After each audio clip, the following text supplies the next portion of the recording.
Salut à tous, j'espère que vous allez bien, c'est Romain et on se retrouve aujourd'hui au lendemain de cette défaite très amère contre l'Atlético Madrid. Un match difficile à analyser parce que c'est compliqué de placer le curseur au bon endroit entre émotion et raison. Déjà en tant que supporter, faut pas faire table rase de tout ce qui a été vu et construit jusque-là. Faut pas prendre de bouc émissaire, s'acharner sur lui et passer outre tous les autres éléments parce que cette situation est la résultante d'une multitude de facteurs. À commencer par Luis Enrique, qui a aligné hier soir l'équipe que tout le monde voyait et voulait, pas d'idées saugrenues, et pourtant plus que jamais des questions sur sa philosophie. À quel point la lisibilité du plan de jeu facilite l'approche du match pour les adversaires. Ça, c'est une vraie question. Bien sûr, les choix, celui de jouer sans numéro 9, qui plus est, en demandant à ses joueurs de centrer. Voilà, sans présence dans la surface, c'est assez peu compréhensible. Le coaching, pas vraiment d'inspiration hier soir durant le match. On peut parler de la direction sportive et ce projet. Est-ce qu'on n'est pas passé d'un extrême à l'autre avec les joueurs complètement cramés qui s'économisaient à l'entraînement, comme l'a dit Vitinha la semaine dernière sur RMC, à cette équipe jeune qui court, qui en veut, qui se donne, mais qui, malheureusement, le constat est cruel, manque aujourd'hui de quelque chose. Alors, ce quelque chose, est-ce qu'il est psychologique? Est-ce qu'il est psychologique, un complexe d'infériorité, l'insouciance de la jeunesse? Peut-être que psychologiquement, on peut renverser la table et se dire que Luis Enrique, avec cette idée de dédramatiser complètement la Ligue des Champions, en fait, donne une surconfiance aux joueurs, en fait, qui, quand ils se retrouvent face au but, sont en pleine confiance et donc font les mauvais choix, ne respectent pas le jeu. Parce que c'est vrai que sur cette question de la finition, voilà, est-ce que c'est un manque de talent pur? Est-ce que c'est un manque de travail à l'entraînement? Bon, ça, j'écarte quand même cette hypothèse. Je pense qu'on peut tout reprocher à ce PSG. Mais bon, la première des choses qu'on peut dire, c'est que voilà, c'est une équipe qui travaille, qui a quand même des principes forts et qui sur le terrain se donne. Ou alors, voilà, est-ce que ces choix sont la résultante d'individualités qui perdent complètement les pédales quand ils se retrouvent face au but. Enfin, la tête toute molle de Marquinhos. Bon, je sais pas si c'est un manque de talent. Parce qu'encore une fois, il y a 3 ans, il la met celle-là. Hakimi, c'est une question de respect du jeu. C'est comme Dembélé, l'excès d'individualisme. Ça pourrait être un axe d'espoir, en fait. Se dire que les mecs respectent tellement pas le jeu ces derniers temps que le jour où ils vont se mettre à faire les bons choix, bah ça va marcher. Parce qu'en fait, hier, t'as Hakimi qui prend le tir plutôt que la passe quand tu as 3 joueurs de libre, Kolo Muani en retrait et c'est Fabian et Barcola face au but vide en fait.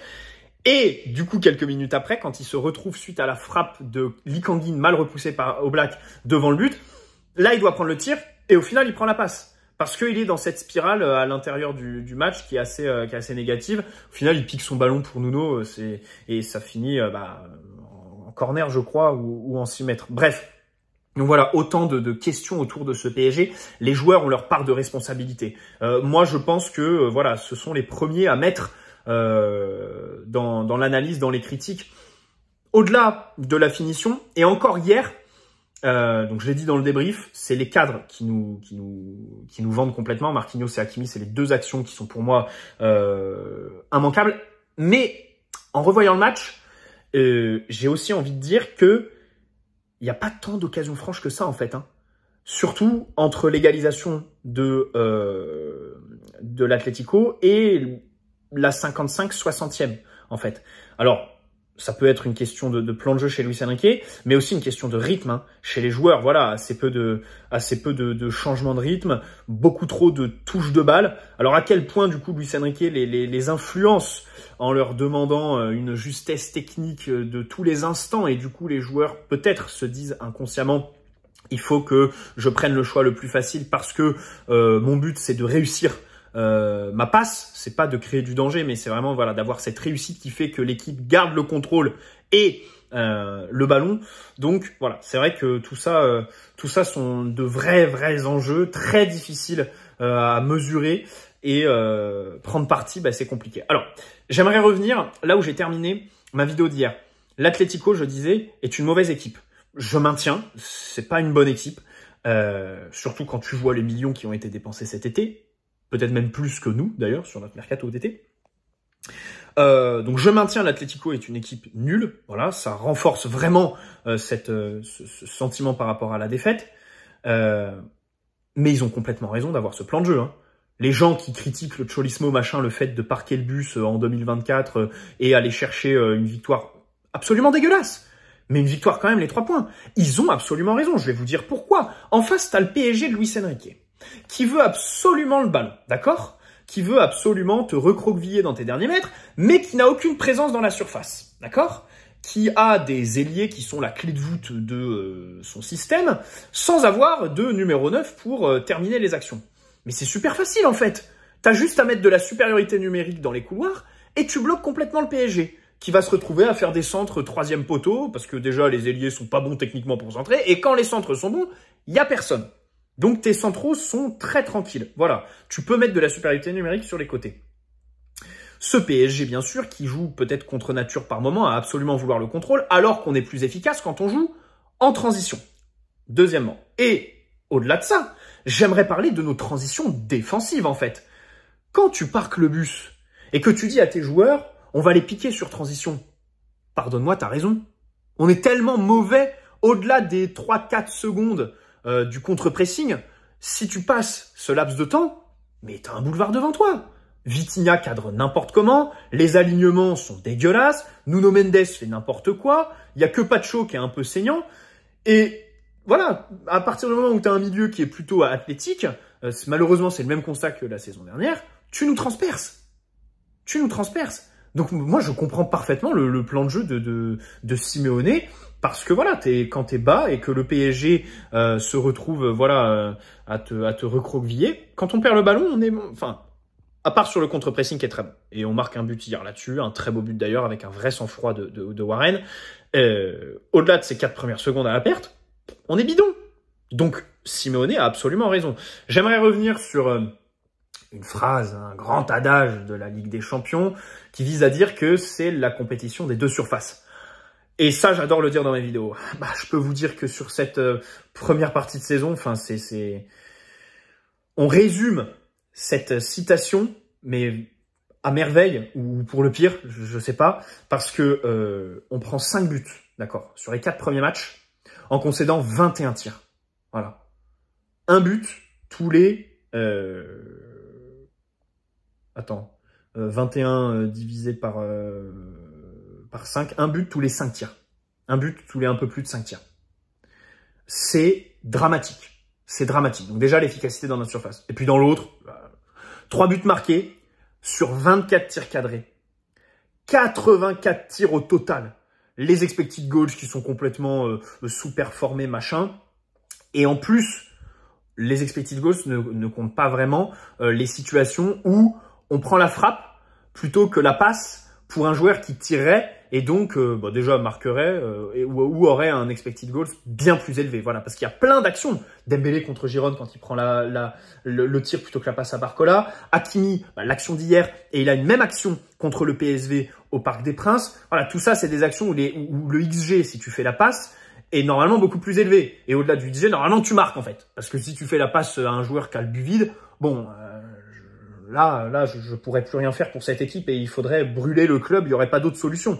Mais voilà, c'est absolument, enfin, c'est dramatique. Hein. On est la pire équipe offensivement en matière de réalisme.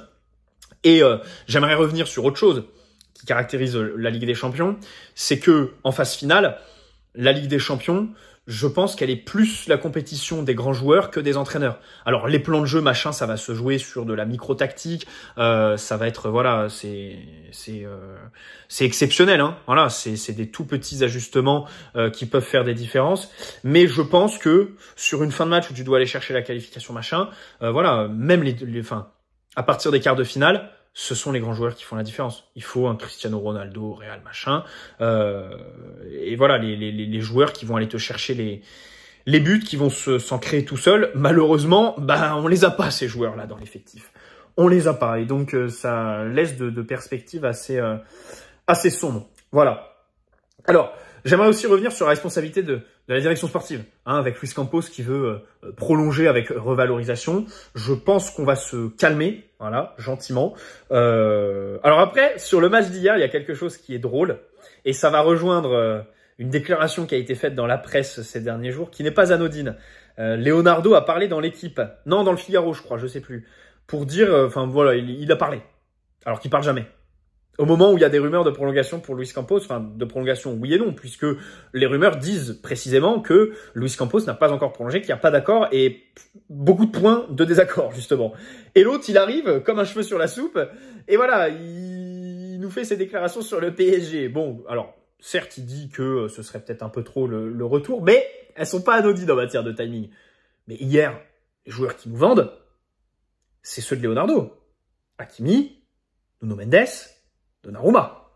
Voilà. Donc, si on veut s'attarder sur la direction sportive, je pense que sur le match d'hier, du coup, faut critiquer Leonardo plus que Luis Campos, même si bien sûr au milieu de terrain, voilà, les Vitinha, Vitinha sur le deuxième but est aussi assez responsable.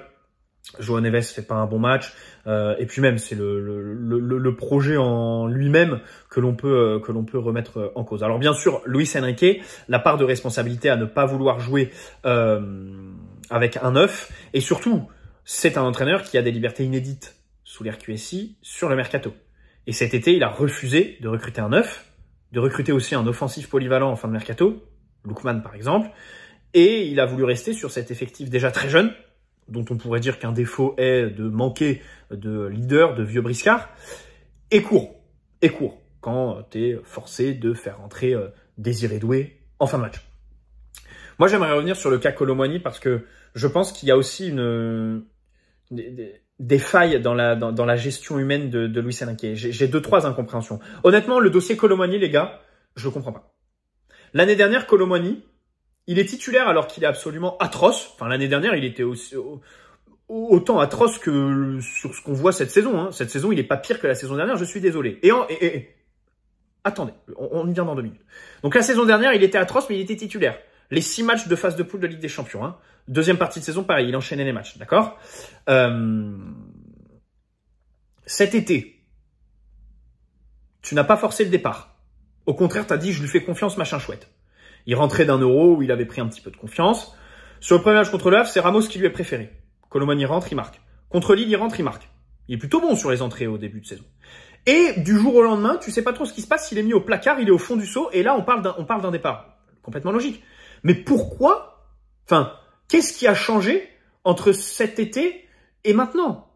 Il y a que 2 mois qui se sont passés, Kolo Muani, c'est le même, hein. Les contrôles américains, on les voyait tout pareil la saison dernière. Pourquoi tu n'as pas forcé le départ cet été? Pourquoi tu ne l'as pas dit? Et voilà, aujourd'hui, tu te retrouves dans cette situation. Avec un Kolo qui est en cruel manque de confiance, que tu fais rentrer hier, mais tu sais très bien que voilà, l'issue va être cataclysmique, donc c'est compliqué. Même sur Ramos, hein. Hier, en conférence de presse, quand il y a un journaliste qui lui parle du poste de 9 et que Luis Enrique lui dit « Sors-le-moi ton 9 ». Je ne l'ai pas. Sors-moi ton 9, je ne l'ai pas. C'est une décla qui est dramatique pour Kolo Muani et même pour Ramos, hein, parce qu'il y a 15 jours, il a fait une déclaration sur Ramos en disant oui, Ramos, il va revenir, on ne sait pas quand, il va revenir, mais je ne sais pas quel mois, et faut pas le voir comme le sauveur. Rappelez-vous la saison dernière, quand il était en pleine bourre en Ligue 1, Ramos, et qu'il n'était pas titulaire en Ligue des Champions, qu'il a fallu attendre la demi-finale retour. Et au final, a raison, parce que sa demi-finale retour est très mauvaise. Voilà, donc comme ça, c'est réglé. Bon, c'est quand même compliqué. Là, Kolo Muani, il est plus bactère. Et c'est vrai que dans la gestion, il y a 2-3 trucs que je comprends pas vraiment. Voilà. C'est vrai que cet été, tu aurais pu forcer le départ. Au final, tu dis que tu lui fais confiance, machin. Bon. Et 2 mois après, tu es dans cette situation-là qui est quand même très compliquée. Et aussi, quand avant le match, Luis Enrique nous dit en conférence de presse, c'est pas un match décisif, j'ai tilté sur cette décla. Ça rejoint ce que je disais en début de vidéo, là, cette idée d'enlever la pression autour de la Ligue des Champions. C'est très bien, la volonté, c'est très bien. Mais là, ça devient un peu grotesque, quoi. En fait, quand avant le match, il te dit c'est pas un match décisif, et qu'après le match, il te dit bah oui, la qualification est en danger, je sais pas ce qui va se passer. Tu te dis, tu nous prends pour des cons là. Il y a erreur à un endroit là. C'est compliqué. c'est compliqué. Donc cette espèce de langue de bois, peut-être que là on est passé d'un extrême à l'autre, hein, et remettre un petit peu d'enjeu hein, dans cette Ligue des Champions. Voilà, c'est peut-être une explication. Hein. Peut-être que les joueurs font part d'une certaine facilité du fait de cette communication, de cet état d'esprit de Luis Enrique. Bref, passons évidemment au cas par cas. On va décortiquer tout ça. Bien sûr, Donnarumma, beaucoup de choses à dire. Il fait un bel arrêt avant l'égalisation. Faut noter qu'il est plutôt bon avant l'égalisation, où il peut rien, sur le but de Molina. Mais alors le second but, bien sûr, cette main qui est beaucoup trop molle, bien sûr, ça pose de sérieuses questions. Des questions pour le futur mercato, par rapport à sa prolongation et un potentiel recrutement. Des questions sur le match contre le Bayern. Le Bayern est une équipe qui va nous presser. Samedi, visiblement, Safonov a été titulaire contre Lens parce que il nous pressait. Hier, on a eu le but de l'Atlético, donc logique d'avoir Donnarumma, mais contre le Bayern, les gars, gardez au chaud. Safonov. Après, si on veut nuancer un petit peu, il y a la main de Donnarumma au bout qui est absolument dégueulasse. Voilà, c'est horrible. Mais deux choses. Déjà, sur toute l'action, on fait preuve d'un laxisme absolument sidérant. On va revenir sur le rôle de Nuno Mendes, celui de Vitinha, l'alignement de la défense qui fait que si Donnarumma repousse, prenons cette éventualité, il repousse dans l'axe, grosso modo, ben, il y a Lino, si vous prenez l'action, qui est en jeu, qui n'est pas hors jeu, parce que Pacho couvre. Donc, potentiellement, Donnarumma, s'il repousse, c'est sur Lino, qui, du fait de l'alignement dégueulasse de la défense, est encore en jeu et peut pousser le ballon au fond du but. Voilà. Et il est derrière Marquinhos, il est à 1 mètre de Marquinhos. Donc, il y a des dimensions collectives qui pourraient nuancer. Mais Donnarumma, voilà, absolument, après le match contre Arsenal, et même son début de saison, hein, même en Ligue 1, il n'y a pas d'arrêt ultra décisif, il n'y a pas de truc marquant, c'est très compliqué. Et ça dénote avec le match d'Oblak en face. Oblak qui est tellement important, ça c'est, quand j'ai revu le but, l'action complète du but de l'Atlético, en fait, ce qui est super frustrant, c'est que l'Atlético se contentait du match nul, quoi. Les mecs, ils s'en foutent, voilà, ils ont eu la victoire, mais voilà, ils cherchaient le nul. Jusqu'à avoir ces grandes individualités que peut-être nous n'avons pas. Donc, à savoir Jan Oblak qui capte un ballon et qui relance très rapidement, voilà, alors qu'il aurait pu se coucher, faire le cirque. Il relance très rapidement. Et Griezmann qui loupe tout sur le match. Déjà qu'il reste sur le terrain parce que Simeone sait très bien que c'est un joueur qui, même si il est proche de la maison de retraite, techniquement est encore capable de fulgurance absolument énorme. Et au final, Griezmann fait cette super passe pour Correa en fait. Donc l'Atlético se contentait du match nul et ses individualités, voilà, nous ramènent peut-être à une réalité. Elles sont peut-être meilleures que celles du PSG. Et Oblak, cette influence à vouloir relancer très rapidement à la main, ça m'a beaucoup plu. Au-delà des arrêts, bien sûr, c'est l'homme du match hier, Oblak, on le disait dans le débrief à chaud. Mais voilà, ça dénote complètement avec Donnarumma qui en face plombe complètement son équipe. Hakimi fait encore un bon match. Honnêtement, Hakimi c'est un des meilleurs. Défensivement déjà il est pas pris, il n'y a pas d'erreur manifeste. Il fait énormément de courses, bien sûr, mais à un moment donné, il faut parler de ses derniers gestes. À un moment donné, il faut parler de ce manque de lucidité dans la surface. Comme je le disais sur la situation du 1 contre 1, ne pas respecter le jeu comme ça, c'est assez compliqué. Et ça pose une question de l'inversion avec Nuno Mendes. Alors, peut-être que je vais un peu loin, mais en fait, est-ce que si on mettait Nuno dans un rôle plus haut et Hakimi, donc dans ce rôle de troisième défenseur qui est celui de Nuno actuellement, est-ce que Hakimi, troisième défenseur, ne serait pas meilleur que Nuno défensivement? Du coup, est-ce que les largesses défensives de Nuno seraient moins visibles à le mettre plus haut? Et Hakimi à droite limiterait la casse. Premièrement. Et deuxièmement, quand tu mets Nuno plus haut, c'est vrai qu'il est un peu plus concret. Les centres sont quand même beaucoup plus justes. C'est un joueur qui est capable de faire beaucoup plus de différence. Alors après, le volume de course, c'est vrai qu'il l'aura jamais. Déjà, je pense, son subconscient le bloque par rapport aux blessures. Et on va revenir sur le match de Nuno, il y a aussi des trucs qui sont inquiétants offensivement. Mais voilà, ça pose quand même cette question parce que je trouve Nuno dans le dernier geste beaucoup plus concret qu'Achraf Hakimi. Après, Habib Bey est très juste quand il dit pendant le match que faire monter Nuno, ça pose une question parce que Barcola n'est pas Dembélé. Barcola ne peut pas jouer demi-espace. Barcola ne peut pas faire de course diagonale, ne peut pas recevoir le ballon entre le central et le latéral. Barcola doit démarrer ses actions quasi exclusivement sur la ligne de touche, en 1 contre 1. Donc ça pose de vraies questions parce que c'est vrai que Nuno, si on fait monter, ce serait plus du coup pour avoir ce rôle très large. Mais il n'aurait pas l'ailier... Enfin, typiquement, si on avait recruté Kvaratskhelia cet été, la question ne se poserait pas. Inversion totale. Hein. Hakimi, 3e défenseur, Nuno large et Kvara demi-espace. Hein. Voilà, soyons très clairs. Mais bon, là, on fait de la fiction. Passons à Marquinhos. Marquinhos qui fait un bon match. Marquinhos qui se hisse au niveau Ligue des Champions. Il a bien suivi Alvarez, bon, qui a eu la bougeotte. Hein. C'est vrai qu'il se déplaçait pas mal, sans être très concret. Mais il le suivait plutôt bien, Marquinhos. Donc ça fait plaisir. Dans sa surface aussi, il a bien géré les centres. Et avec ballon, bah, il lance Hakimi sur la fameuse occasion du 1 contre 1 où il fait pas la passe. Et même en première mi-temps. Des ballons en cloche sur le côté machin. Prise de profondeur grâce à lui. Donc un vrai bon match de Marquinhos. Je me demande si ce n'est pas le meilleur Parisien hier sur le terrain. Ça peut se taper avec Dembélé ou Hakimi, mais voilà. Après, les deux autres, bon, je sais pas. Peut-être le meilleur Parisien. Après, sa tête, je lui en veux vraiment. Franchement, la tête de Marquinhos, je lui en veux. Je ne fais que de le répéter. Mais déjà, il a cette occasion à plusieurs reprises depuis des mois. Il ne la met pas. Et voilà, le Marquinhos d'il y a quelques années smash cette tête et on en parle plus. C'est très dommage. Pacho, c'est encore un match où il gagne les duels, où il suit bien son vis-à-vis, il verrouille l'axe du but, donc ça fait plaisir.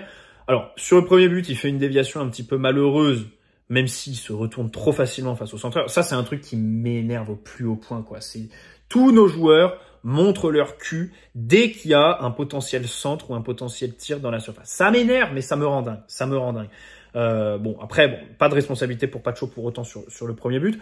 Par contre, sur le second, je parlais de l'alignement tout à l'heure, où du coup Pacho est trop bas et laisse Lino en jeu, mais il est trop bas aussi pour cadrer Correa et venir l'empêcher d'armer pied gauche. Il est trop loin du tireur Pacho sur le but. Il ne peut pas intervenir suite à l'élimination de Vitinha sur la feinte de frappe pied droit. Je crois que Correa c'est un droitier hein, et pas un gaucher. Donc voilà, Pacho est trop loin sur le deuxième but. C'est dommage parce que contre le PSV, rappelez-vous l'action du 1 contre 1 face à Donnarumma du PSV, où Pacho semble se trouer sur le duel machin, et ensuite le PSV vont à 2 et c'est un sauvetage de Marquinhos qui met en corner. Bah en fait, sur cette action, Pacho a eu raison. Et s'il y avait eu but, il aurait été refusé. Parce que Pacho a jailli très rapidement pour mettre hors jeu le joueur du PSV. Et Pacho le sait très bien parce que sur l'action, tu prends le ralenti, il lève la main tout de suite, il demande à l'arbitre hors jeu, le joueur est hors jeu.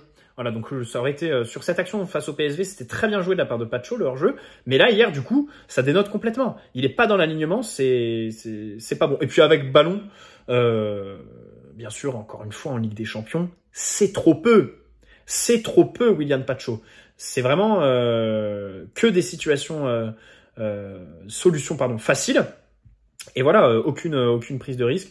Bon, tout ça, il va falloir vraiment y travailler.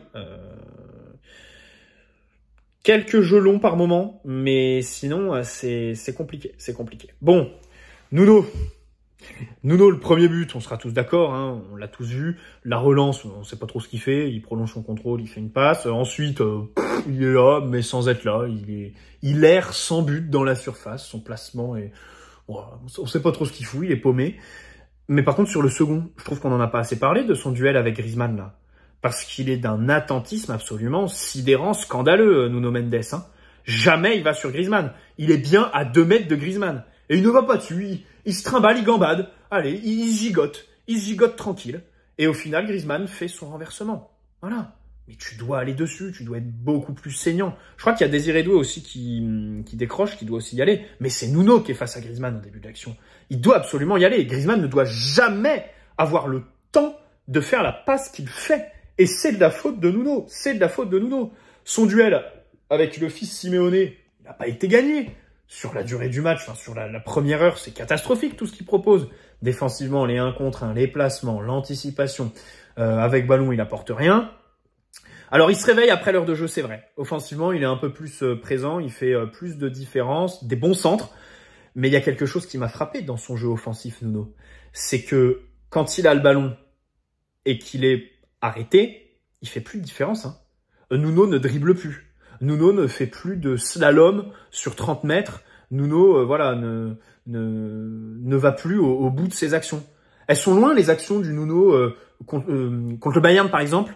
C'était 2022 quand on perd 1-0 sur le but de Kingsley Coman, où voilà, c'est le seul qui apporte un petit peu de révolte en deuxième mi-temps, qui apporte le but hors jeu, je crois, de Mbappé, à aller au bout de son action et à porter le ballon sur 60 mètres. Quand il a le ballon dans les pieds, il fait plus de différence, Nuno, en fait. Et ça, c'est bizarre. C'est bizarre. Et c'est dommage, regrettable, bien évidemment. Même si les centres sont aussi assez bons. Voilà, on est déjà à 25 minutes 30 de vidéo, les gars. On va s'arrêter et bien sûr, demain, on reviendra du coup sur la prestation du milieu et de l'attaque. On se projettera sur ce match face à Angers, qu'il faut absolument gagner avant cette trêve internationale. Et puis, voilà, que voulez-vous? Cette défaite qui fait de nous de pauvres 25e. Alors, je finirai juste parce que d'un point de vue statistique, j'ai vu quelque chose passer sur Twitter. Il y a voilà, un truc de data qui a calculé en fait le nombre de points nécessaires pour être dans les 24 premiers. Et visiblement, c'est 10. Donc comme on est à 4, il faut prendre 6 points sur les 4 prochains matchs. Autant vous dire qu'il faut gagner les 2 matchs contre Stuttgart et Salzbourg. Il n'y a pas d'autre solution. Enfin voilà, c'est la solution numéro 1. Et si tu veux être donc 15e, dans la bonne partie du tableau, donc pour être dans la première partie du tableau pour le tirage des barrages, affronter les clubs de la 16e à la 24e place, il faut 13 points. Donc là, il n'y a pas... voilà, c'est 3 victoires. Il faut gagner soit contre le Bayern, soit contre City, faire un énorme exploit. Et même avec 13 points, je sais même pas si on est 15e quand même. Surtout qu'en plus, on a une différence de but qui est pas excellente. Et qui, je pense, ne sera pas amélioré d'ici là. Donc c'est compliqué, c'est très très compliqué. On va voir comment ça va se goupiller par la suite, mais il va falloir être très très sérieux et avoir aussi des facteurs qui seront avec nous. Voilà, on doit prier sur les autres matchs. Voilà, comme l'année dernière, on dépendait aussi des matchs à côté. Milan qui va gagner à Newcastle. Là, voilà, les décisions d'arbitrage un petit peu à notre avantage, machin. Donc, ça va être dur. Ça va être dur. Bon, les gars, bonne soirée à tous. N'hésitez pas à poser un like si cette vidéo vous a plu. On a essayé d'être assez juste. Et puis, demain, on reviendra un peu sur ce milieu de terrain. Bonne soirée à tous. Ciao les amis, et puis allez parier avant tout. Mais cette défaite fait vraiment très très mal. Alors, honnêtement, même feeling qu'une élimination en 8e de finale. C'est assez dingue. Pourtant, enfin, ça reste quand même entre nos mains encore le destin. Mais waouh, quelle déception ces 4 premiers matchs. Allez, ciao les amis.